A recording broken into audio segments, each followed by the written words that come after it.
والصلاة والسلام على من لا نبي بعده وبعد رب اشرح لي صدري ويسر لي أمري واحلل عقدة من لساني يفقهوا قولي رب زدني علما.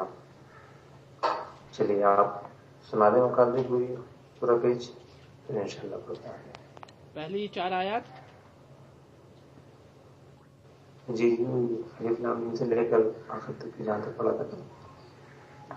اعوذ باللہ من الشیطان الرجیم بسم اللہ الرحمن الرحیم الف لام میم اللہ اعلم بمرادہ ذالک الکتاب لا ریب، یہ وہ کتاب ہے جس میں کوئی شک نہیں ہے، فیہ اس میں، ھدی للمتقین متقین کے لیے ہدایت ہے، الذین جو لوگ یؤمنون بالغیب غیب پہ ایمان لاتے ہیں، ویقیمون الصلاۃ اور نماز قائم کرتے ہیں، ومما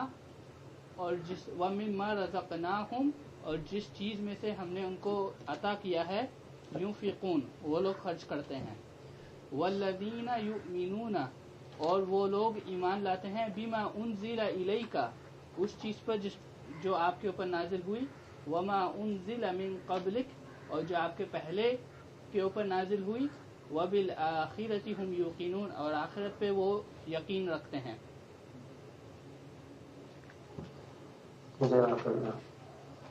آپ لوگ میں سے کوئی ایک اور صاحب سنا دیں پھر انشاءاللہ تشریح کرتے ہیں. مرض ذرات میں سے. السلام علیکم ورحمۃ اللہ. وعلیکم السلام. جی اعوذ باللہ من الشیطان الرجیم بسم اللہ الرحمن الرحیم الف لام میم اللہ اعلم بمرادہ ذالک الکتاب لا ریب فیہ، یہ کتاب وہ ہے جس میں کوئی شک نہیں ہے، ھدی للمتقین ہدایت ہے متقیوں کے لیے، الذین یؤمنون بالغیب جو ایمان لاتے ہیں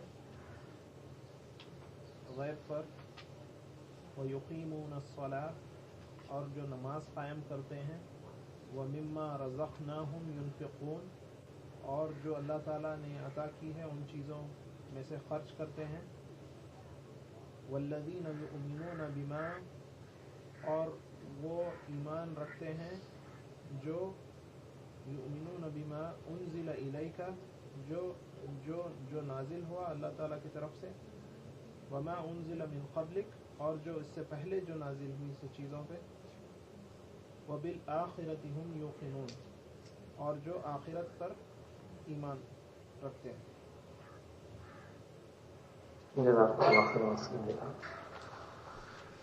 کل ہم نے سورہ بقرہ اسٹارٹ کی، سورہ بقرہ شروع کی، اس کی چند آیت کا آپ حضرات نے ترجمہ بھی پڑھ لیا، تو اللہ رب العالمین کے حکم سے تشریح کرتے ہیں.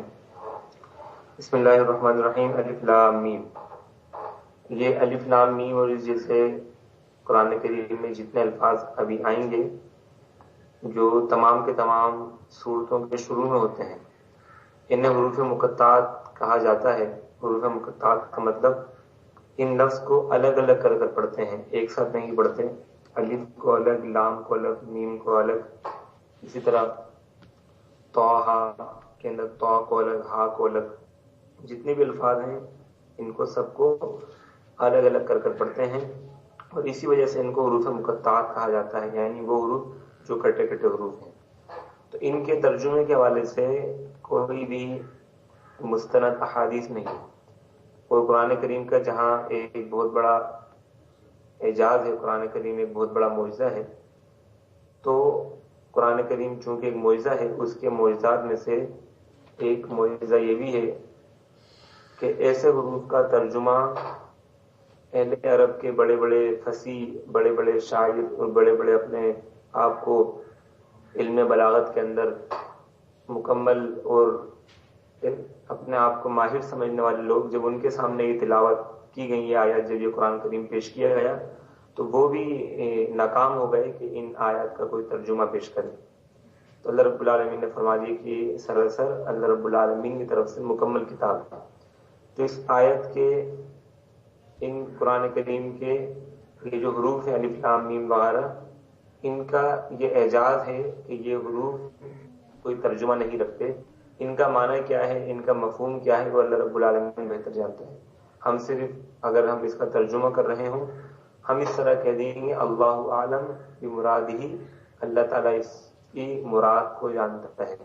اگرچہ بعض لوگوں نے اس کے ترجمہ کرنے کی کوشش کی کہ نون سے مراد یہ ہے، حامیم سے مراد یہ ہے، لیکن وہ سراسر اس کی غیر اسلامی تشریح ہے جو کسی بھی صورت میں جائز نہیں.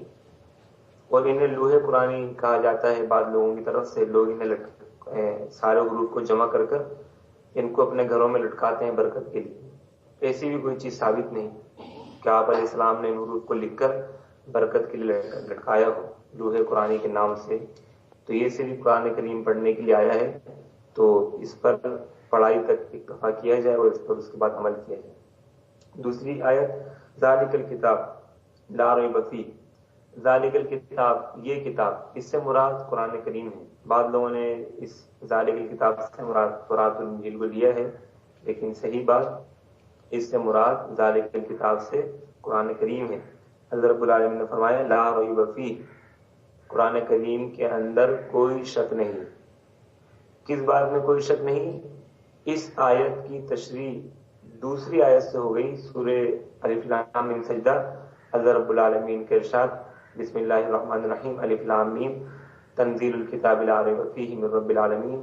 اس کتاب کے اللہ رب العالمین کے طرف سے نازل ہونے میں کوئی شک نہیں.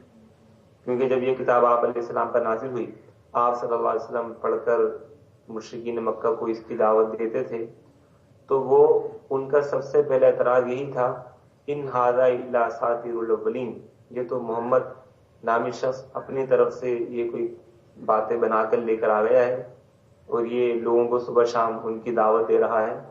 اللہ رب العالمین نے فرما دیا ذالک الکتاب لا ریب فیہ، یہ کتاب اس بات میں کوئی بھی شک نہیں کہ یہ اللہ رب العالمین کی طرف سے نازل ہوئی ہے. اور اللہ رب العالمین نے یہ بھی بتایا کہ محمد صلی اللہ علیہ وسلم ولا تخطوا بیمینک اذا لارتاب المبطلون، وہ تو لکھنا پڑھنا بھی نہیں جانتے، تو پھر اس طرح کا عمدہ اور فصیح کلام کہاں سے بنا کر لے کر آ جاتے ہیں جس کے اندر پچھلی اقوام کے تذکرے، فرعون کا تذکرہ اور اصحاب کہف کا تذکرہ، یاجوج ماجوج کا تذکرہ، ایسے سارے واقعات ہیں جو ان کی کتابوں کے اندر موجود ہیں. تو اللہ رب العالمین نے فرما دیا ذالک الکتاب لا ریب فیہ، یہ کتاب اس کے اندر کوئی شک نہیں. کس چیز میں شک نہیں؟ اس کے منزل من اللہ ہونے میں، یعنی اللہ رب العالمین کی طرف سے نازل ہونے. اللہ رب العالمین نے اس کتاب کو بذریعہ وحی اور بذریعہ جبرائیل امین اپنے پیارے پیغمبر محمد صلی اللہ علیہ وسلم پر نازل کیا، بیداری کی حالت میں، نہ کہ خواب کی حالت میں. مکمل قرآن کریم آپ علیہ السلام پر 23 سال کے عرصے کے اندر نازل ہوا، جسے ہم دوسرے الفاظ میں وحی جلی اور وحی مطلوع کہتے ہیں. آگے اللہ رب العالمین نے فرمایا کہ ہدی للمتقین، پھر یہ کتاب سراسر ہدایت ہے نیک لوگوں کے لیے. اب ہدایت دو طرح کی ہو سکتی ہے. پہلی ہدایت کہ جس کا تعلق دل کے ساتھ ہو، یعنی ایسی ہدایت کہ جو دل کے اندر اتر جائے. ہدایت کا معنی یہ ہوتا ہے سیدھے راستے پر چلنا. جیسے ہم نے صراط مستقیم کے حوالے سے پچھلے ہفتے کچھ سیکھنے کی کوشش کی. سیدھا راستہ کیا ہے؟ اس سیدھے راستے پر کوئی شخص اگر آ جائے تو یہ گویا کہ اس کے دل کے اندر اللہ رب العالمین نے ہدایت ڈال دی. اور یہ ہدایت انسان کی کوشش ضرور ہونی چاہیے، انسان کوشش کرے. قرآن کریم میں بھی اس چیز کا حکم ہے، حدیث میں بھی اس چیز کا حکم ہے. لیکن یہ ہدایت کہ اللہ رب العالمین ایک شخص کو صراط مستقیم کی ہدایت دے دے اور دوسرا شخص اس کو یہ ہدایت نصیب ہی نہ ہو، اس کو بتانے والے، بلانے والے اس کو سمجھاتے رہیں، لاکھ اس کے سامنے صحیح باتیں رکھ دیں، لاکھ اس کو دلائل دے دیں، لیکن پھر بھی وہ نہیں مانے. ایک شخص مان رہا ہے، دوسرا نہیں مان رہا، تو جو مان رہا ہے، جو صراط مستقیم پر آ رہا ہے، اس کے اوپر اللہ رب العالمین کا یہ خصوصی انعام ہے، خصوصی فضل ہے کہ اللہ رب العالمین نے اس کی ہدایت دی. جیسے سورہ قصص کے اندر اللہ رب العالمین کے ارشاد غالباً آیت نمبر 56 اللہ رب العالمین نے فرمایا انک لا تہدی من احببت ولکن اللہ یہدی من یشاء. جب آپ علیہ السلام کے چچا ابو طالب فوت ہوئے، اور یہ چچا کوئی معمولی چچا نہیں تھے، یہ آپ علیہ السلام کو آپ کے والد سے بھی زیادہ پیار کرنے والے تھے. آپ علیہ السلام یتیم پیدا ہوئے، دادا کی زیر کفالت چلے گئے، دادا کا عبد المطلب کا انتقال ہو گیا. آپ علیہ السلام کی 6 سال عمر تھی. اس وقت سے لے کر 6 سال سے لے کر 40 سال کے بعد کئی عرصے تک کے آپ علیہ السلام اپنے چچا ابو طالب کے پاس رہے. آپ کے چچا اپنے بیٹوں سے زیادہ آپ کا خیال رکھتے تھے. اور مشرکین مکہ آپ علیہ السلام کو تکلیف پہنچانا چاہتے، جیسے کہ آج کے زمانے میں کوئی بھی شخص حق بات لے کر اٹھے تو اس کو بڑی پریشانی کا، بڑی مشکلات کا سامنا ہوتا ہے. تو وہی چیز آپ کے ساتھ ہوئی. آپ علیہ السلام اور ان مشرکین کی سازشوں کے درمیان جو چیز حائل ہو جاتی، جو دیوار کھڑی ہو جاتی، وہ ابو طالب تھے. کئی مرتبہ ایسا ہوا کہ یہ لوگ آتے، آپ علیہ السلام کو قتل کرنے کی کوشش کرتے، نعوذ باللہ آپ کو تکلیف پہنچانے کی کوشش کرتے، لیکن یہ دیکھ لیتے بھی ابو طالب زندہ ہے. ابو طالب کو کہتے کہ ابو طالب آپ کا بھتیجا ہے، وہ ہمارے معبودان باطلہ کو برا بھلا کہتا ہے، وغیرہ وغیرہ. ابو طالب اپنے بھتیجے کو کہتے اے میرے بھتیجے، اگر تم نہیں رک سکتے جاؤ، تم کہو، جو تمہیں کہنا ہے کہو، میں جب تک زندہ ہوں تمہیں کوئی تکلیف نہیں پہنچا سکتا. کتنا انہوں نے اپنے بھتیجے کا خیال رکھا، کتنا انہوں نے اپنے بھتیجے کا ساتھ دیا. لیکن ہدایت چونکہ اللہ رب العالمین کی طرف سے ہوتی ہے، انہیں ہدایت نہیں ملی. جب یہ فوت ہو گئے، آپ علیہ السلام نے ان کے لیے دعا کی، ان کے لیے کوشش کی. آپ علیہ السلام کی شدید خواہش تھی کہ یہ مسلمان ہو جائیں، لیکن انہیں کلمہ نصیب نہیں ہوا. اللہ رب العالمین نے آپ علیہ السلام کو تسلی دیتے ہوئے فرما دیا انک لا تہدی من احببت ولکن اللہ یہدی من یشاء. محمد صلی اللہ علیہ وسلم، آپ کی خواہش ہے یہ تمام لوگ صراط مستقیم پر آ جائیں، راہ حق پر آ جائیں، لیکن یاد رکھیں ولکن اللہ یہدی من یشاء، اللہ رب العالمین جسے ہدایت دینا چاہے اسے ہی ہدایت ملتی. ایک دوسرا مقام اللہ رب العالمین نے فرمایا من یرید اللہ بہ خیرا. اللہ رب العالمین نے فرمایا کہ اللہ رب العالمین جس سے بھلائی کا ارادہ کرتا ہے، فمن یرید اللہ ان یہدیہ یشرح صدرہ للاسلام، کہ جس کے ساتھ اللہ رب العالمین بھلائی کا ارادہ کرتا ہے، اسے ہدایت دینا چاہتا ہے، پہلے اس کے سینے کو کھول دیتا ہے، وہ حق بات کو سنتا ہے، سمجھتا ہے، پھر اسے ہدایت نصیب ہو جاتی ہے. تو یہاں رک کر ایک چیز آپ لوگ سمجھنے کی کوشش کریں. جیسے ہم لوگ دعوت دین کا کام کر رہے ہیں، ہم اپنے رشتہ داروں کو دین پہنچاتے ہیں، ہم اپنی سوسائٹی میں دین پہنچاتے ہیں، تو کتنے لوگ ایسے ہوتے ہیں جو ہمارے رشتہ دار نہیں، ہمارے عزیز نہیں، دور کے لوگ، وہ ہماری بات کو، یعنی جو ہماری بات کیا قرآن حدیث کی بات ہوتی ہے، اسے فوراً قبول کر لیتے ہیں، اس پر عمل کرتے ہیں. اور کتنے ایسے ہمارے گھر والے ہوتے ہیں، گھر کے لوگ، ہم جن سے محبت کرتے ہیں، جن سے پیار کرتے ہیں، ہم چاہتے ہیں کہ انہیں بھی صراط مستقیم مل جائے تاکہ یہ قیامت کے دن عذاب سے بچ جائے. ہم ان کو اتنا وقت نہیں دیتے جتنا وقت ہم نے عام لوگوں کو دیا ہوتا ہے، بلکہ ہم ان کو اس سے بھی زیادہ وقت دیتے ہیں. اپنا مال، اپنی جان، تمام چیزیں خرچ کرتے ہیں، تمام وسائل کو بروئے کر لاتے ہیں، پھر بھی یہ ہمارے قریبی بھائی بہن رشتہ دار یہ صراط مستقیم پر نہیں آتے. یہ وہی اپنی پرانی روش، وہی باپ دادا کے دین پر چلتے ہیں. تو ایسے موقع پر ہمیں مایوس نہیں ہونا چاہیے، ہمیں ناراض نہیں ہونا چاہیے، ان سے کوشش کو جاری رکھنا چاہیے جب تک کہ وہ زندہ ہے. وہ جب تک زندہ ہے ہم کوشش کرتے رہیں، جب وہ فوت ہو گئے پھر ان کا اور اللہ رب العالمین کا معاملہ ہے. وہ اس آیت کو ہم نے اپنے سامنے رکھنا چاہیے کہ ہدایت اللہ رب العالمین کی طرف سے ملتی ہے. اگر اللہ رب العالمین کسی شخص کو ہدایت دینا نہیں چاہے تو وہ نبی کریم صلی اللہ علیہ وسلم کے چچا ہی کیوں نہ ہو، وہ نوح علیہ السلام کا بیٹا ہی کیوں نہ ہو، لوط علیہ السلام اور نوح علیہ السلام کی بیوی ہی کیوں نہ ہو، تو وہ یا آسیہ علیہ السلام کا شوہر فرعون ہی کیوں نہ ہو، ان لوگوں کو ہدایت نہیں ملتی. تو اللہ رب العالمین نے کیا فرمایا، یہ سراسر کتاب ان لوگوں کی ہدایت ہے جو متقی ہیں. متقی کون لوگ ہیں؟ اس کی مختلف تعریف. تقوی آپ علیہ السلام نے فرمایا تقوی ہاہنا ویشیر الی صدرہ. تقوی کی تعریف کرتے ہوئے رسول کریم صلی اللہ علیہ وسلم نے فرمایا تقوی دل کی طرف ہے. آپ نے اپنے دل کی طرف اشارہ کیا. یعنی تقوی وہ ہے، آپ علیہ السلام کی ایک حدیث بھی ہے، آپ علیہ السلام فرمایا اذا سرت کا حسنتو کا واسات کا سیئتو کا فانت مؤمنون، جب تمہیں تمہاری نیکیاں خوش کر دیں، تمہارے گناہ تمہیں پریشان کریں تو تم مومن ہو، یعنی تم متقی ہو۔ اور پھر دوسری چیز تقویٰ اس چیز کو کہتے ہیں کہ ایک انسان، متقی انسان یاد رکھیے وہ ہے جو دنیا کے سامنے اگر کسی گناہ سے بچتا ہے تو تنہائی کے اندر بھی اس گناہ سے بچتا ہے۔ اگر ایک شخص دنیا کے سامنے بڑا پاک صاف، بڑا سچا، گفتگو کے اندر اچھا اور بہت ساری چیزیں دنیا تعریف کرتی، تنہائی کے اندر گیا اکیلا ہوا تو وہ گناہوں کا ارتکاب کر رہا ہے، ایسے گناہ جو وہ دنیا کے سامنے نہیں کرتا تو وہ شخص متقی نہیں۔ تقویٰ اسے کہتے ہیں کہ انسان، آپ علیہ السلام نے فرمایا، ایک صحابی رسول نے آپ علیہ السلام سے کہا اللہ رسول صلی اللہ علیہ وسلم میری اصلاح فرمائیے، آپ علیہ السلام فرمایا اتق اللہ حیث ما کنت، تم جہاں کہیں بھی ہو اللہ رب العالمین سے ڈر جاؤ۔ یعنی اللہ رب العالمین تو ہر جگہ ہے، ایک شخص گھر کے اندر ہے تنہائی میں، اسے کوئی دیکھنے والا نہیں، اور وہی شخص دنیا کے اندر ہے، لوگوں کے درمیان لوگ دیکھنے والے ہیں، اگر وہ اللہ رب العالمین سے ڈرتا ہے تو تنہائی کے اندر بھی اللہ رب العالمین کا خوف اس کے دل کے اندر ہے، اللہ رب العالمین کا ڈر اس کے اندر ہے، وہ گناہ سے رکا ہوا ہے، لوگوں کے درمیان میں پھر بھی وہ اللہ رب العالمین کے ڈر سے رکا ہوا ہے۔ تو متقی شخص وہ ہے جو گناہوں سے اجتناب کرے، جن کاموں سے اللہ رب العالمین نے روکا ہے ان سے رک جائے۔ اور ایک صحابی رسول نے دوسرے صحابی رسول سے پوچھا کہ تقوی کی تعریف کیا ہے؟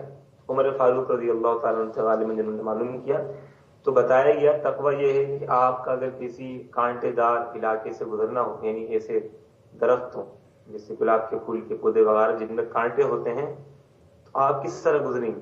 انہوں نے کہا ہم تو کپڑے اٹھا کر گزریں گے، اگر کپڑے نہیں سمیٹے تو یہ کانٹے کپڑوں کے اندر پھنس جائیں گے اور کپڑے ہمارے پھٹ جائیں گے۔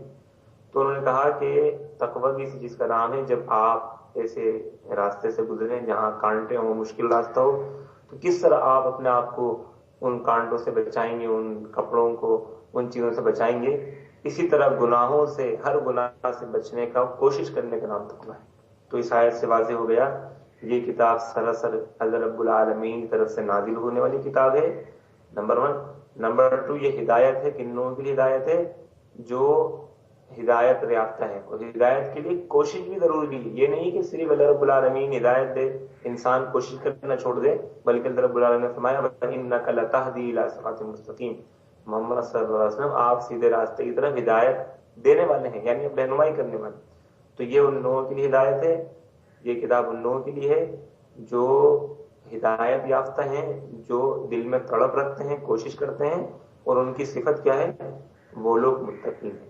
تو معلوم ہوا جو متقی ہیں گناہوں سے بچنے کی کوشش کرتے ہیں، گناہوں سے بچتے ہیں اور اس سیدھے راستے پر چلنے کی کوشش کرتے ہیں، انہیں ہدایت نصیب ہوتی ہے، پھر یہ کتاب ان کے دل کے اندر داخل ہو جاتی ہے، وہ اس کو قبول کر لیتے ہیں۔ اللہ رب العالمین نے آگے فرمایا، اب دیکھیے میں نے کل کہا تھا 5 صفات کا ذکر ہوا کہ متقین کی 5 صفات، اب وہ 5 صفات یہاں پر ذکر ہیں کہ نمبر 1 یؤمنون بالغیب، وہ امور غیبیہ پر ایمان لاتے ہیں۔ امور غیبیہ کون بتائے گا آپ میں سے؟ کوئی بھی جلدی سے بتا دے، غیب کے معاملات کیا ہیں؟ اس ایمان کے 6 ارکان۔ جی ایمان کے نہیں 5 بنیاد اسلام الخمس کے تو 5 ارکان ہیں، وہ تو الگ ہیں، ایمان کے وہ تو نماز پڑھنا۔ ایمان کے 6 ارکان۔ اچھا ایمان کے، اسلام کے 5، ایمان کے 6 ارکان ہیں، آپ صحیح کہہ رہے ہیں، لیکن امور غیبیہ کے اندر تو پھر بھی وہ تو ایک حدیث ہے، آپ صحیح نشاندہی کر رہے ہیں، لیکن ساری چیزیں تو نہیں ہے اس کے اندر، تو 6 چیزوں کو ذکر ہے، اللہ پر ایمان لاؤ، اسی کتاب پر ایمان لاؤ۔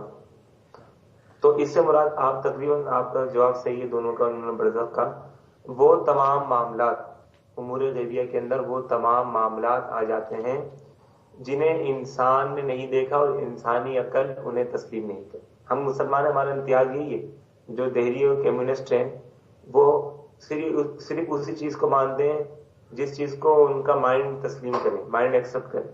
مثلا انہوں نے دیکھا کہ بھائی ایک شخص پر ایک انسان کھڑا ہوا ہے، اسے اچانک اس کا ہاتھ ہل رہا ہے، اس کو دورے پڑ رہے ہیں، تو میڈیکل سائنس نے اس کو کلیئر کر دیا کہ اس کو کوئی بیماری نہیں ہے۔ ہم اسلامی پوائنٹ آف ویو سے کہیں گے کہ اس پر جن آئی ہے، جن تنگ کر رہا ہے، لیکن وہ دہلی کمیونسٹ ان کا یہ کہنا ہوگا کہ نہیں ہم جنات کو نہیں مانتے، جنات چونکہ نظر نہیں آتے لہذا اس کو میڈیکل پرابلم. تو امور غیبیہ کے اندر وہ تمام معاملات، برزخ بھی آ گئے اس کے اندر، 6 جو آپ نے بتائی چیزیں وہ بھی آ گئیں، وہ ساری چیزیں آ گئیں جن کا غیب سے تعلق ہے. غیب کہتے ہیں اس چیز کو جو پردے کے اندر ہو. اب دیکھیے ہم لوگ زندہ ہیں، جب تک ہماری زندگی ہے ہم پر یہ سارے معاملات پوشیدہ ہیں، مخفی ہیں. اور یہی وجہ آپ علیہ السلام سے پوچھیں گے کہ رسول آپ کے بھائی کون ہیں؟ آپ نے فرمایا تھا کہ میرے بھائی ہیں جو میرے بعد آئیں گے. آپ نے فرمایا کہ میرے بھائی وہ ہیں جو میرے بعد آئیں، مجھ پر ایمان لے کر آئیں، اور باوجود یہ کہ انہوں نے مجھے دیکھا نہیں. صحابہ کرام نے تو رسول کریم صلی اللہ علیہ وسلم کو دیکھا، آپ پر وحی نازل ہو رہی تھی، دیکھا. صحابہ کرام نے دیکھا کہ اللہ کے رسول صلی اللہ علیہ وسلم کس طرح ایک چھوٹا سا پانی کا برتن آپ نے ہاتھ ڈالا، پورے قافلے نے وضو کر لیا. صحابہ کرام نے آپ کے تمام معجزات دیکھے. لیکن ہم جو مسلمان ہیں، صحابہ کرام جنتی ہیں، ہم تو ان کے ناخن کے برابر بھی نہیں ہو سکتے. لیکن آپ نے فرمایا بعد کے جو لوگ ہیں انہوں نے مجھے دیکھا نہیں، پھر بھی وہ مجھ پر ایمان لاتے ہیں، تو وہ بھی میرے بھائی ہیں.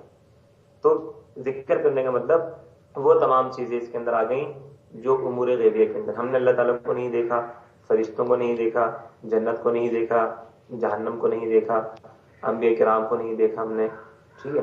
اس کے علاوہ برزخ کو نہیں دیکھا، پل صراط کو نہیں دیکھا، میدان محشر کو نہیں دیکھا، اللہ رب العالمین نظام قائم کرے گا وہ نہیں دیکھا، اللہ رب العالمین کے عرش کے سائے کو ہم نے نہیں دیکھا. تمام امور غیبی کو نہیں دیکھا. لیکن الحمدللہ ہمارا ایمان کتنا ہے، ہم ساری چیزوں پر ایمان لاتے ہیں، بالکل یقین کامل کے ساتھ ایمان لاتے ہیں. تو متقین اور مومنین کی پہلی صفت کیا ہے؟ یؤمنون بالغیب، غیب پر ایمان لاتے ہیں.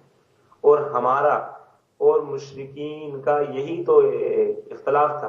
یعنی ہمارے جو ابتدائی مسلمان بھائی تھے صحابہ کرام اور رسول کریم صلی اللہ علیہ وسلم کے زمانے کے مشرک بھی اللہ کو مانتے تھے، وہ اللہ کو ایک مانتے تھے، اللہ رب العالمین کی اطاعت کرتے تھے، ڈائریکٹلی نہیں انڈائریکٹلی طور پر. لیکن اختلاف کیا تھا؟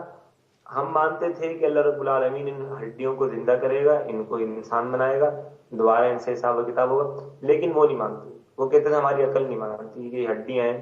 یہ ایک مشرکین مکہ ہڈی اٹھا کر لے کر آ گئے، آ کر کہنے لگے رسول میں یحیی العظام وہی رمیم، سورہ یاسین، اس ہڈی کو کون زندہ کرے گا؟ یعنی انہوں نے اپنی عقل سے سوچنے کی کوشش کی، جب انہوں نے اپنی عقل سے سوچا تو پھر وہ گمراہ ہو گئے، انہوں نے اس بات کو ماننے سے انکار کر دیا. تو ہمارا کیا امتیاز ہے؟ مسلمان آمنا وصدقنا مانتے ہیں کہ اللہ رب العالمین اس بات پر قادر ہے کہ اللہ رب العالمین اس جدس کو، اس قبر کو نہیں بلکہ جدس کو، میں نے بتایا تھا جدس اس چیز کو کہتے ہیں کہ مردے کی قبر بھی مڑیا دنیا سے، اللہ رب العالمین اس کو زندہ کرنے کا قادر ہے. یہ غیب کا معاملہ ہے، ہم اس پر ایمان لاتے ہیں. تو اللہ حد القیاس تمام چیزیں اس پر آ گئی. اب جیسے ایک مفسر تھے بر صغیر پاک میں ان کے گزرے ہیں، آپ اسلم صاحب نام بتائیں، میری اسلم صاحب سے ریکویسٹ ہے. انہوں نے ایک تفسیر بھی لکھی، تو انہوں نے اللہ رب العالمین کا ان کا معاملہ ہے، ہم نہیں جانتے کہ انہوں نے آخر میں توبہ کی یا نہیں کی. انہوں نے اپنی تفسیر میں بڑی فاش غلطیاں کی. یؤمنون بالغیب کو وہ نہیں سمجھ سکے، انہوں نے غیبی معاملات کا انکار کیا. تو وہ ان کا نام مسلم صاحب ذرا بتائیے. علی گڑھ یونیورسٹی کا قیام کرنے میں وہ پیش تھے. سر سید احمد خان. جی جی جزاک اللہ. سر سید احمد خان. ہم دیکھیں جی صحیح، آپ نے صحیح نام بتایا. سر سید احمد خان فوت ہونے والوں کی مغیبت نہیں کر رہے، کیونکہ کسی جو نبی سے فرمایا جو شخص فوت ہو جائے اس کا معاملہ اس کے ساتھ اس کو برا والا نہیں ہو. لیکن ہم ان کی تفسیر میں بات کریں گے. انہوں نے اپنی تفسیر کے اندر فرشتوں کا انکار کر دیا، جنات کا انکار کر دیا، شیطان کا انکار کر دیا. انہوں نے کہا یہ چیزیں نظر نہیں آتی. انہوں نے شیطان، اللہ رب العالمین نے فرمایا نا کہ ہم نے انسان کے اندر 2 نفس رکھے، نفس لوامہ، نفس امارہ. اور پھر رسول کریم صلی اللہ علیہ وسلم حدیث ہے کہ انسان کے دل جسم کے اندر جس طرح خون دوڑتا ہے ویسے ہی شیطان دوڑتا ہے. تو ہمارا ایمان ہے کہ شیطان الگ ذات ہے، انسان الگ ذات ہے. انسان کے ساتھ شیطان لگا ہوا ہے، شیطان انسان کے جسم میں داخل ہوتا ہے، اسے بہکاتے ہیں. ہمارا ایمان ہے. لیکن انہوں نے اس کی کیا تشریح کی کہ انسان اور شیطان الگ الگ چیز نہیں، وہ شیطان کو وہ نہیں مانتے تھے. انہوں نے کہا یہ انسان کے نفس کے اندر جو برائی ہے اس کا نام شیطان ہے. اسی طرح انہوں نے رسول کریم صلی اللہ علیہ وسلم کے ایک معجزے کا انکار کیا کہ آپ رات کے ایک ہی حصے میں آپ صلی اللہ علیہ وسلم رات کے ایک ہی حصے میں آسمان دنیا پر جا کر آ گئے، آپ نے وہاں پر اتنا لمبا سفر کیا، معراج کا موقع وغیرہ، تو انہوں نے اس کی ماننے سے انکار کر دیا، فرشتوں کے وجود کے منکر ہو گئے۔ تو میں یہ ذکر کر رہا تھا مومنین کی صفات یہ ہے کہ وہ ہر اس چیز کو مانتے ہیں جسے انہیں بتا دیے گئے کہ یہ اس کو ماننا ہے۔ فرشتوں کو ہم مانتے ہیں، ہم نے فرشتوں کو نہیں دیکھا، ہم پھر یہ تعویل، یہ تعریف نہیں کریں گے کہ اگر ہم فرشتوں کو ماننے کے بجائے، فرشتے چونکہ ہم نظر نہیں آتے، اللہ رب العالمین نے کیا فرمایا، یعنی رسول کریم صلی اللہ علیہ وسلم نے کیا فرمایا کہ انسان کے دونوں کندھوں پر فرشتے مقرر ہیں، جیسی وہ ما یتلفظ من قول الا لدیہ رقیب عتید، جو بھی کلمہ بولتے ہیں فرشتے لکھ لیتے ہیں۔ اب ہمارے کندھوں پر فرشتے ہیں، جب ہم قضاء حاجت کے لیے جاتے ہیں یا ایک اور معاملہ ہوتا ہے تو فرشتے الگ ہو جاتے ہیں۔ ہمارا ایمان ہے یہ فرشتے ہمیں نظر نہیں آ رہے لیکن ہم مانتے ہیں۔ تو اس معاملے کے اندر جس شخص نے سمجھنے کی کوشش نہیں کی، چاہے وہ مفسر قرآنی کیوں نہ ہو، تو وہ گویا کہ داڑھی اور کیمنس اور اس کے اندر کوئی فرق نہیں۔ تو مومنین کی سب سے پہلی صفات کہ یؤمنون بالغیب، اور یہی ہمارا امتیاز ہے۔ ہم ڈرتے ہیں اللہ رب العالمین سے، ہم اللہ رب العالمین کو اپنا رب مانتے ہیں، ہم جنت میں جانے کی تیاری کرتے ہیں۔ ہم نے ساری چیزیں نہیں دیکھی اور یہ چیز ہمیں دیگر اقوام سے، دیگر قوموں سے، دیگر مذاہب سے ممتاز کر دیتی۔ تو پہلی صفت مومنین کی یؤمنون بالغیب، وہ غیب پر ایمان لاتے ہیں۔ اور یہاں آخری بات ایک میں یہ بھی کر دوں، آج مستشرق ذہن کے ایسے لوگ بھی ملتے ہیں ہمیں یہاں پر، آپ کے یہاں زیادہ ہوں گے، جو یہ کہتے ہیں جنات وغیرہ کو ہم نہیں مانتے کیونکہ جنات کا کوئی وجود نہیں۔ تو آپ ان کو سمجھائیں کہ جنات کو آپ نے ماننا پڑے گا۔ جنات الگ سے ایک مخلوق ہے جس کے بارے میں پوری قرآن کریم کی ایک صورت ہے، اس میں نے قل اوحی الی انہ استمع نفر من الجن، کہ رسول کریم صلی اللہ علیہ وسلم نے فرمایا کہ اللہ رب العالمین نے آپ کو حکم دیا کہ محمد صلی اللہ علیہ وسلم آپ کہہ دیں میری طرف وحی کی گئی کہ قرآن کریم کو جنات کی جماعت میں سنا۔ پھر آپ علیہ السلام کی اتنی احادیث ہیں، آپ علیہ السلام کے سامنے ایسے لوگ لائے جاتے، آپ علیہ السلام کہتے کہ ان پر دم کرو، ان کو نظر بد لگ گئی ہے، ان کے ساتھ یہ معاملہ کرو، انہیں یہ پہنچا ہے وغیرہ وغیرہ۔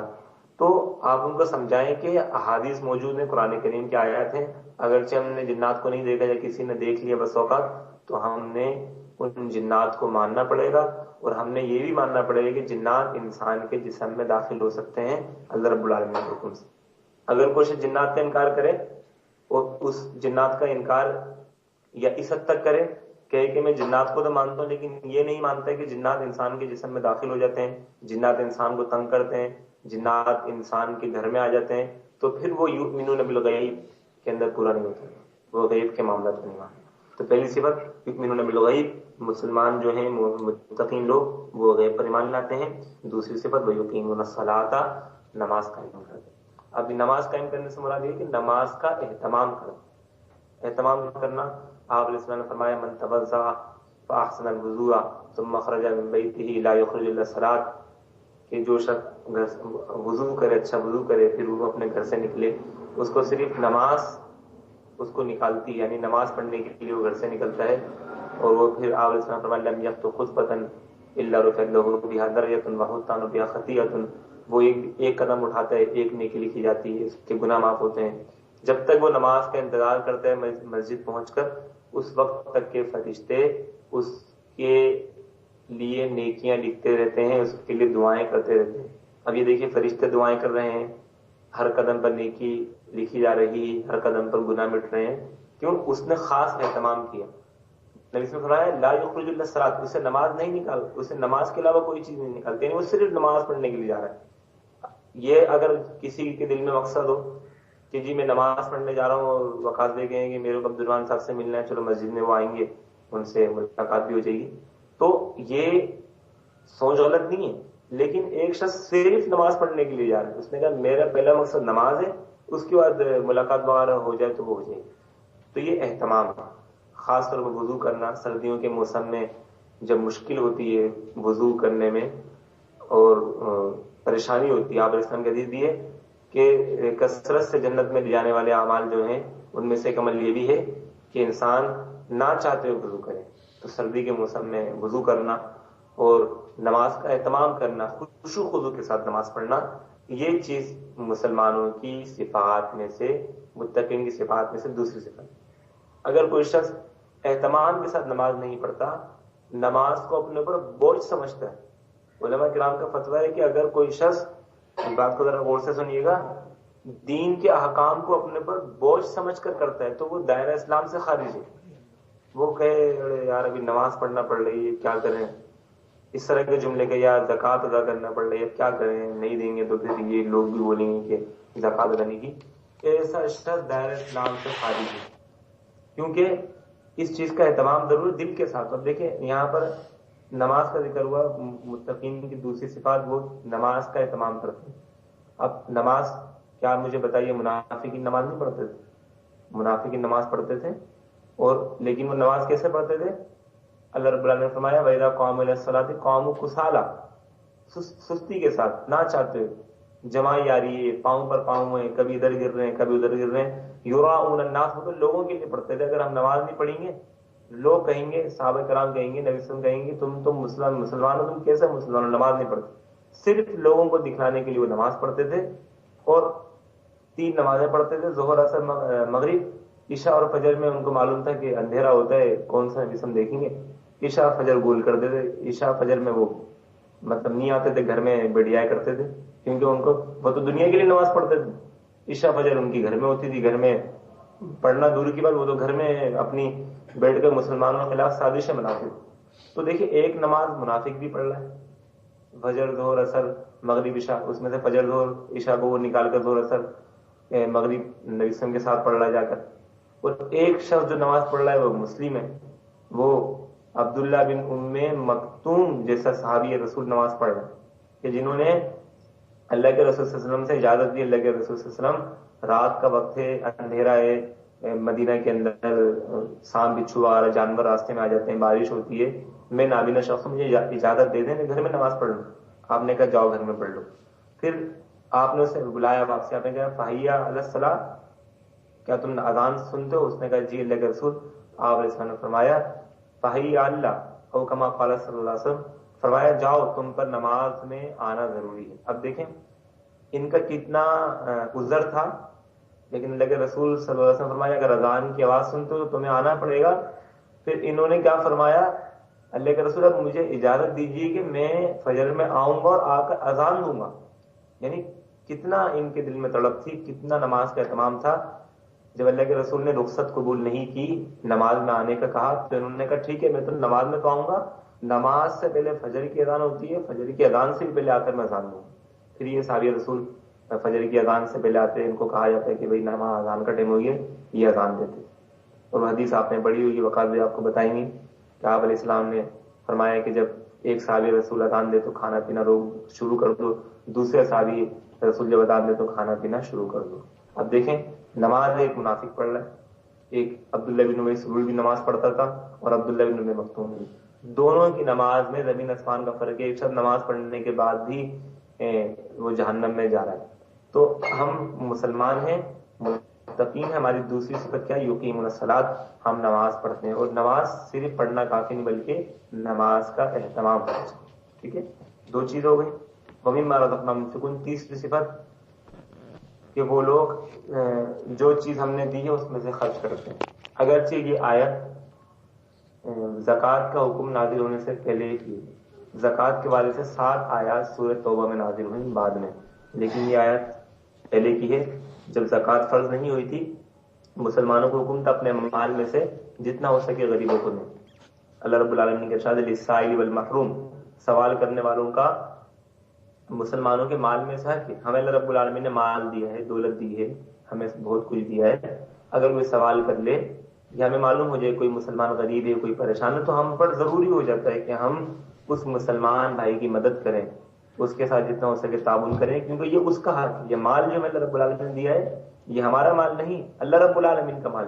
اللہ رب العالمین نے ایک شخص کو غریب بنایا، ایک شخص کو امیر بنایا، تو دونوں کا کسی بھی قسم کا کوئی کردار نہیں. اللہ رب العالمین جسے چاہے مال دے، جسے چاہے مال نہیں دے، جسے چاہے دنیا کشادہ کر دے، جس پر چاہے دنیا کو تنگ کر دے. یہ اس کی صفت ہے، وہ جس کو چاہے جس طرح نوازے. جس کو نواز دے تو جسے نوازا گیا ہے اس پر ضروری ہے کہ پھر وہ غریب لوگوں کو دے، غریب لوگوں پر خرچ کرے. تو متقین کی تیسری صفت بیان ہو رہی ہے کہ وَمِمَّا رَزَقْنَاهُمْ، ان چیزوں میں سے جو ہم نے انہیں دی ہیں، ينفقون، وہ لوگ خرچ کرتے ہیں۔ زکوٰۃ چونکہ اس وقت فرض نہیں تھی، اب زکوٰۃ فرض ہو چکی ہے، یعنی اس آیت کے بعد والی آیت نازل ہوئی تھی، تو 2.5% حصہ جو زکوٰۃ کا نصاب ہے وہ تو ادا کرنا فرض ہے۔ اگر کوئی مسلمان ادا نہیں کرے گا وہ عذاب الہی کا مستحق ہے۔ آپ علیہ السلام کے حدیث ہے، میدان حشر کے اندر جو شخص زکوٰۃ نہیں ادا کرتا تھا دنیا کے اندر، بہت سے لوگ زکوٰۃ نہیں ادا کرتے، اور اللہ معاف کرے، جیسے کہ میں نے ابھی شروع میں بھی ذکر کیا تھا، بعض لوگوں نے قانون بنا دیے کہ بیوی اپنے شوہر کو اپنا مال ہبہ کر دے سال پورا ہونے سے پہلے، وہ زکوٰۃ سے بچ جائے گی۔ شوہر اپنی بیوی کو مال ہبہ کر دے سال شروع ہونے سے پہلے، وہ زکوٰۃ سے بچ جائے گا۔ تو یہ ہیلے بہانے۔ اب جو لوگ زکوٰۃ ادا نہیں کرتے، آپ علیہ السلام نے فرمایا کہ روز قیامت معاشر کے دن ان کے جانور جن پر زکوٰۃ فرض ہوتی تھی، یا ان کا مال جس پر ان کو زکوٰۃ دینا ضروری تھا، وہ مال سانپ کی صورت میں انہیں ڈسے گا، وہ جانور انہیں رون دیں گے۔ تو کتنا بدترین عذاب ہے، رب العالمین ہم سب کو بچائے۔ یہ معمولی سی رقم، یہ چھوٹا سا حصہ زکوٰۃ کا اگر انسان اسے نکالے، اس کے مال میں کوئی بھی کمی نہیں آتی۔ کوئی شخص اگر اس سے اجتناب کرے، اس کو ادا کرنے میں سستی کرے، یا میں نے جیسے کہا اگر ادا بھی کرے تو خوش دلی کے ساتھ ادا نہ کرے، یعنی کیا کریں زکوٰۃ دینا پڑ رہی تھی اس طرح کرتے تھے، تو وہ دائرہ اسلام سے خارج۔ تو متقین کی تیسری صفت یہ ہے کہ وہ جو مال اللہ رب العالمین نے دیا ہے اس میں سے خرچ کرتے ہیں۔ زکوٰۃ کی صورت میں جو فرض ہے، زکوٰۃ کے علاوہ نفلی صدقہ کرتے ہیں۔ آپ علیہ السلام نے فرمایا صدقہ اللہ رب العالمین کے غضب کو ٹالتا ہے۔ اللہ رب العالمین ہم سے ناراض ہو گیا، ہم نے کوئی گناہ کرا ہے تو ہم پر ضروری ہے کہ ہم صدقہ کریں۔ اللہ رب العالمین کا ارشاد ہے، نبی کریم صلی اللہ علیہ وسلم کی حدیث ہے کہ تم صدقہ دیا کرو، فإن الصدقۃ تطفئ غضب الرب، کہ صدقہ اللہ رب العالمین کے غضب کو مٹا دیتا ہے، اور صدقہ جہنم کی آگ کو ٹھنڈا کرتا ہے۔ تو ہم پر ضروری ہے کہ ہم زکوٰۃ ادا کرنے کے بعد یہ نہیں سمجھیں کہ ہم نے زکوٰۃ ادا کر دی ہم بری ذمہ ہو گئے۔ اگرچہ ہم بری ذمہ ہو گئے، لیکن نفلی صدقہ کریں، جتنا ہو سکے آپ غریبوں کو دیں، تو آپ کو اللہ رب العالمین جہاں ثواب دے گا۔ دنیا کے اندر ایسی مثالیں موجود ہیں کہ انسان ایک ہاتھ سے خرچ کرتا ہے، اللہ رب العالمین اس کا نعم البدل اس سے کہیں زیادہ اچھا دے دے۔ تو خواتین یہاں موجود ہیں، میں ان سے ریکویسٹ کروں گا کہ وہ اس صفت کو اپنے اندر لائیں، کیونکہ ہم نے یہاں بہت سے لوگ دیکھے ان کے ہاتھ تنگ ہوتے ہیں، کیونکہ وہ خرچ کرنے کا ارادہ کرتے ہیں، گھر پر جاتے ہیں، ان کی بیگم کہتی جی میاں ابھی تو بچے کی شادی کرنی، بچے کی شادی ہے ابھی تو یہ کرنا ہے وہ کرنا ہے۔ انہوں نے کہا مسجد سے جاتے ہوئے نیت کی راستے میں کوئی غریب مل گیا، پتہ لگا ایک گھر کے اندر بیچاری بھی غریب فیملی رہتی ہے، ان کے پاس کھانے پینے کی کوئی چیز نہیں، گھر میں گئے تو بیگم نے منع کر دی۔ تو آپ علیہ السلام نے فرمایا کہ وہ شخص خوش نصیب ہے جسے نیک اور صالح بیوی ملے۔ نیک صالح بیوی کی صفات میں سے ایک صفت یہ ہو، جو دیکھیں ابو درداء نے کتنی اچھی حدیث، اس واقعے کو سن کر دل خوش ہو جاتا ہے۔ ابو درداء کو رسول کریم صلی اللہ علیہ وسلم نے فرمایا کہ یہ باغ کا معاملہ ہے۔ ابو درداء کا باغ تھا اور اس میں 600 کھجور کے درخت تھے، تفصیلی واقعہ۔ تو بہرحال ابو درداء نے اس باغ کو اللہ رب العالمین کے نام وقف کر دیا، عمدہ ترین مال، سب سے اچھا مال اللہ رب العالمین کے راستے میں دے دیا۔ میں یہ نہیں کہہ رہا ہر مسلمان کا ضروری ہے کہ وہ اپنا اچھا ترین مال دے اور وہ خود کنگلا ہو کر بیٹھ جائے، لیکن ایسی مثالیں موجود ہیں۔ صحابہ کرام کا ایمان تھا، ہم تو ان کے ایمان تک نہیں پہنچ سکتے، کوشش ضرور کرنی چاہیے کہ ہم جتنا ہو سکے ان کے راستے پر چلنے کی کوشش کریں۔ ابو درداء رضی اللہ تعالیٰ عنہ نے اپنا 600 درختوں پر مشتمل باغ اللہ رب العالمین کے نام میں وقف کر دیا۔ جب پہنچے باغ پر کھڑے ہوئے دروازے پر، تو انہوں نے کہا اخرجی ام درداء، اخرجی ام درداء، ام درداء باہر آ جاؤ۔ ام درداء پوچھنے لگی خیریت؟ تو کہنے لگے کہ تمہارے شوہر ابو درداء نے اس باغ کے بدلے لقد اشتریت بالجنہ، کہ میں نے اس باغ کے بدلے جنت کا سودا کر لیا۔ تو وہ ام درداء خاتون کہنے لگی ہنیئن بی درداء، ابو درداء تمہیں مبارک ہو، مبارک ہو، کتنا اچھا سودا کیا، بولتے ہوئے اپنا سارا سامان لے کر باہر آ۔ اور آج بھی ہماری خواتین کی یہ صفت ہونی چاہیے کہ جب ہمارے مرد حضرات کسی نیکی کرنے کا ارادہ کریں تو وہ انہیں مبارکباد دیں، کہیں کہ آپ نے بہت اچھا ارادہ کیا ہے، آپ یہ نیکی ہے، آپ جو اللہ رب العالمین کے نام میں مال خرچ کر رہے ہیں یہ نیکی ہے، انہیں حوصلہ دیں۔ ایسا نہ ہو جیسے ہماری اکثر خواتین ہمارے ملک کے اندر، ایسے علاقوں کے اندر جن کا دل بہت تنگ، پتہ نہیں اللہ رب العالمین نے مال دیا ہے، اللہ رب العالمین مال دیتا ہے تو انسان کو خرچ کرنے والا بنایا اللہ رب العالمین، اگر خرچ کرنے لگنا ہے تو اللہ رب العالمین کے مال کو خرچ کرنے سے ہمارا ذاتی مشاہدہ ہے، تجربہ ہے کہ کمی نہیں ہوتی. اللہ رب العالمین دوسرے ذرائع سے پورا کر دیتا ہے. دنیا کے اندر جو کوئی بدلہ نہیں، بدلہ تو وہ ہے قیامت کے دن اللہ رب العالمین جو دے گا. آپ علیہ السلام فرمایا تم میں سے کوئی شخص صدقہ کرتا ہے، اللہ رب العالمین اس کی قدر کرتا ہے، اس ایک چھوٹے سے صدقے کو اللہ رب العالمین پالتا ہے جس طرح تم میں سے کوئی شخص اپنے کھجور کے درخت کو پالتا ہے، حتیٰ کہ وہ ایک بڑا پہاڑ بن جاتا ہے. قیامت کے دن بندہ کہے گا اللہ رب العالمین نے تھوڑا صدقہ کیا تھا، یہ کیا؟ بتایا جائے گا یہ تم نے جو صدقہ کیا تھا یہ بہت بڑا ہم نے کر دیا، یہ تمہارا ثواب ہے ہمارے پاس. تو بات چل رہی تھی صدقہ کرنے کی. تو متقین کی تیسری صفت یہ ہے کہ وہ جو مال اللہ رب العالمین نے دیا ہے وہ خرچ کرتے ہیں، اور وہ لوگ مبارکباد کے مستحق ہیں جن کے خرچ کرنے میں ان کی بیویاں ساتھ. ورنہ ایسے لوگوں کو میں جانتا ہوں وہ مالدار ہیں، سب کو یہ اصرار رکھتے ہیں، لیکن چھپ کے خرچ کرتا ہے. اگر بیگم کو پتہ لگ گیا، بیگم سے انفارمل لینگویج کے اندر مطلب ایک دوسری زبان میں منہ کی کھانا پڑے گی، بیگم کو پتہ لگ گیا وہ تو باتیں سنائی تم نے کیوں دے دی اور یہ ہو گیا بول دی. تو اللہ رب العالمین ہماری خواتین جو بھی ہماری خواتین ہم دعا کرتے ہیں اللہ رب العالمین انہیں وہ صفت دے، ان کے دل کے اندر وہ سوچ داخل کرے جو ام الدرداء کی تھی، جنہوں نے یہ سوال نہیں کیا کہ ابو درداء یہ کھجور کا باغ تم نے پورا کا پورا دے دیا، ہم کہاں سے کھائیں گے، کہاں سے پیئیں گے، اس کے اندر تو ہمارا گھر تھا، ہم کہاں سوئیں گے، کہاں رہیں گے، کچھ نہیں. بعد میں اللہ رب العالمین نے ان کے لیے ذرائع بنا دی. تو تیسری صفت وَمِمَّا رَزَقْنَاهُمْ يُنْفِقُونَ، وہ جو ہم نے مال دیا اس میں خرچ کرتے ہیں.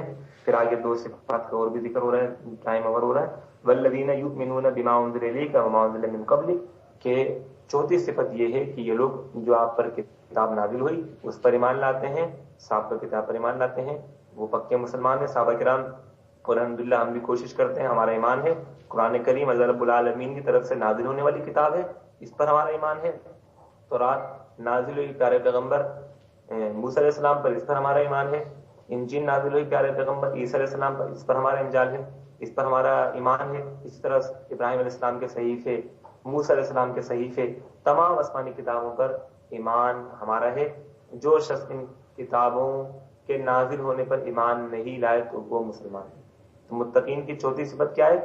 والذین یؤمنون بما انزل الیک وما انزل من قبلک، یعنی تمام آسمانی کتابوں کے برحق ہونے پر وہ ایمان لاتے ہیں.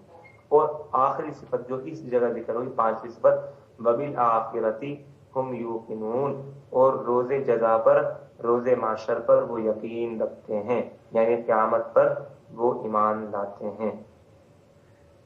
اب ایک باریک سا فرق ہے، مجھے امید ہے کوئی آپ لوگوں میں سے جواب دے دے گا، میرے سوال کا نہیں دے سکے تو میں جواب دوں گا. اب دیکھیں اوپر ایک بات گزری، یؤمنون بالغیب، متقین اور مومنین کی نیک لوگوں کی صفت ہے کہ وہ غیب پر ایمان لاتے ہیں. تو پھر الگ سے آخرت کا ذکر کیوں ہوا کہ وبالآخرۃ ہم یوقنون، وہ آخرت پر یقین رکھتے ہیں. یعنی آخرت بھی تو، یعنی قیامت بھی تو غیب کے اندر شامل ہے. جب غیب کا ذکر کیا تو قیامت بھی اس کے اندر آ گئی تھی، پھر الگ سے قیامت کا ذکر ہوا. سوال سمجھ گئے میرا آپ لوگ؟ اچھا تو جلدی سے بتائیں، جواب آ رہا ہے تو میں جواب دے دوں، پھر کلاس آف کرتا ہوں.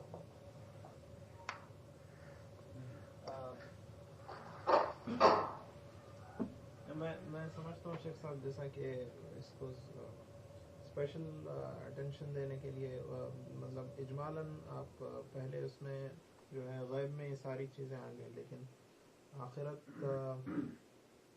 کو ایمفسائز کرنے کے لیے جو ہے دوبارہ الگ سے بولا گیا. تو صحیح کیا ہے، مطلب الگ سے کسی چیز کا مطلب یہ ہے کہ خصوصی ذکر ہو تو اس کی کوئی وجہ ہوتی، کوئی ویلیو ہوتی. بالکل ہم بہت سارے لوگ ہم کہتے ہیں کہ یہ بھی آئے لیکن وہ بھی آئے، نام لے کر کہیں. تو اس طرح آپ کا آدھا جواب صحیح ہے، صحیح قریب تک پہنچ گیا. تو الگ سے ذکر کیوں کیا اس کا؟ مطلب غیب کے اندر تو ساری چیزیں آ گئی، میں نے اتنی ساری چیزوں کو نام گنوائے. پھر الگ سے یعنی متقین مسلمانوں کی ایک صفت یہ ہے کہ غیب پر ایمان لاتے ہیں، پھر ایک اور صفت یہ ہے کہ وہ آخرت پر ایمان لاتے ہیں. یعنی انڈائریکٹلی طور پر غیب کے پر ایمان لاتے ہیں، یہ صفت بھی آگے تھی، لیکن ڈائریکٹلی طور پر الگ سے ذکر کیا کہ وہ قیامت پر آخرت پر ایمان لاتے ہیں. تو آپ نے بھی تقریباً صحیح جواب دے دیا، لیکن میں تھوڑی وضاحت کرتا ہوں یہاں پر تاکہ بات واضح ہو جائے. دیکھیں مشرکین مکہ وہ غیب پر ایمان لاتے تھے، اللہ کو مانتے تھے، بالکل مانتے تھے. جب کشتی پھنستی تھی ان کی، آپ نے پڑھی ہیں آیات سورہ لقمان وغیرہ، سورہ لقمان کے آخر میں دیگر مقامات پر، تو فَإِذَا رَكِبُوا فِي الْفُلْكِ دَعَوُا اللَّهَ مُخْلِصِينَ لَهُ الدِّينَ، وہ اللہ رب العالمین کو پکارتے تھے. یعنی غیب پر ایمان لاتے تھے مشرکین بھی. کس طرح غیب پر ایمان لاتے تھے؟ اللہ رب العالمین کو انہوں نے نہیں دیکھا لیکن وہ اس پر ایمان لاتے تھے. لیکن وہ غیب کی ایک چیز پر ایمان لا رہے ہیں، دوسری چیز پر ایمان نہیں لا رہے. غیب کی ایک چیز پر اللہ رب العالمین پر ایمان لا رہے ہیں، دوسری چیز غیب کی کیا ہے؟ آخرت پر ایمان نہیں لا رہے. وہ کہہ رہے ہیں کہ یہ ہڈیوں کو کون زندہ کرے گا. یعنی ان کی عقل جتنی تھی وہیں تک بس اللہ رب العالمین میں ایمان لا رہے ہیں. کس طرح لا رہے ہیں؟ جیسے بھی بہرحال وہ اللہ رب العالمین کو مانتے تھے، ان کے دل میں توحید تھی، توحید ربوبیت تھی، آدھی توحید تھی. اپنے معبودوں کے ذریعے مانتے تھے، سیڑھیوں کے ذریعے، سے ہم کہتے ہیں نا سیڑھی کے ذریعے پہنچو، جیسے آج کے مشرک کہتے ہیں. اللہ رب العالمین کو وہ مانتے تھے. یؤمنون بالغیب، ان میں ایک صفت آ گئی، یعنی یؤمنون بالغیب کا ایک حصہ آ گیا. فرشتوں کو بھی وہ مانتے تھے. اس طرح مانتے تھے کہ فرشتے اللہ کی بیٹیاں کہتے تھے، لیکن مانتے تو تھے. تو آخرت کو نہیں مانتے تھے. تو متقین وہ ہیں جو یؤمنون بالغیب، غیب پر ایمان لاتے ہیں. ساری چیزیں اس کے اندر آ گئی، اللہ رب العالمین، آخرت، قبر، برزخ وغیرہ ساری چیز آ گئی. اور الگ سے پانچویں صفت ذکر کی، وبالآخرۃ هم یوقنون، قیامت کے دن پر وہ ایمان لاتے ہیں، ججمنٹ ڈے پر ایمان لاتے ہیں. کیونکہ اس نقطے پر دنیا کی الگ الگ مذاہب بن گئے. جاپان اور یہ چین وین کے سائڈ پر کتنے ایسے مذاہب ہیں لادین قسم کے جو آخرت کو نہیں مانتے. کہتے ہیں دنیا کا نظام خود چل رہا ہے. ڈارون تھا، ڈارون اس کا جو نظریہ ہے، اس کی جو تھیوری ہے، اس کے اندر بھی یہی ہے کہ خود ایک کیڑا نکلا، اس نے یہ انسانی شکل اختیار کی. تو ہمارا ایمان ہے کہ ہم کیا کرتے ہیں، آخرت پر بھی ہم یقین رکھتے ہیں، آخرت پر بھی ہم ایمان لاتے ہیں. تو آج کے درس میں ہم نے کوشش کی، اللہ رب العالمین نے خلاصہ آدھے منٹ کے اندر، کہ یہ کتاب اللہ رب العالمین کی طرف سے نازل ہے، کسی مسلمان کو شک نہیں ہونا چاہیے. ہدایت ہے، ہدایت اللہ رب العالمین کی طرف سے ملتی ہے، کوشش ضرور ہونی چاہیے. نیک لوگوں کی ہدایت کے لیے ہدایت ہے، متقین لوگوں کے لیے. متقی شخص وہ ہے جو تنہائی کے اندر بھی اس طرح اللہ رب العالمین سے ڈرے جس طرح لوگوں کے سامنے ڈرتا ہے. پھر کون متقین لوگ ہیں، کن لوگوں کے لیے ہدایت ہے؟ ان کی 5 صفات کا ذکر ہوا. یؤمنون بالغیب، غیب پر ایمان لاتے ہیں. یقیمون الصلاۃ، نماز قائم کرتے ہیں، اور جو مال ہم نے انہیں دیا ہے اس میں سے خرچ کرتے ہیں. اور وہ لوگ آخرت یعنی آسمانی کتابوں پر ایمان لاتے ہیں، اور اسی طرح آخرت پر بھی ان کا مکمل یقین ہے. تو یہ 5 صفات کا ذکر ہوا. وآخر دعوانا ان الحمد للہ رب العالمین.